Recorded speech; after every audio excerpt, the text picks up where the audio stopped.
നമ്മൾ വഴി കുറേ ആളുടെ ആവശ്യങ്ങൾ നിർവഹിച്ചു കൊടുക്കും. ഉഖ്റവിയും ദുനിയവിയുമായ ഒരുപാട് ആവശ്യങ്ങൾ.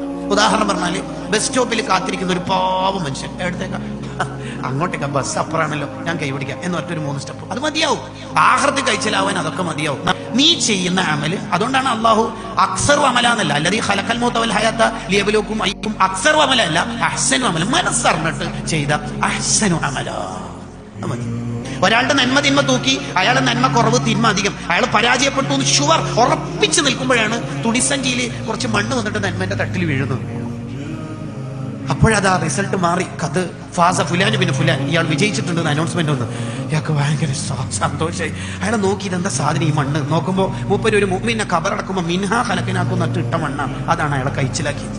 നബി സല്ലല്ലാഹു അലൈഹി വസല്ലം തങ്ങൾ വളരെ സൗന്ദര്യത്തോടെ പറഞ്ഞത്, ലാ തഹ്കിറന്ന മിനൽ മഅറൂഫി ശൈഅ, ഒരു നല്ല കാര്യത്തിന് ചെറുതാന്ന് വിചാരിച്ചിട്ടൊന്നും നീ കളയണ്ട.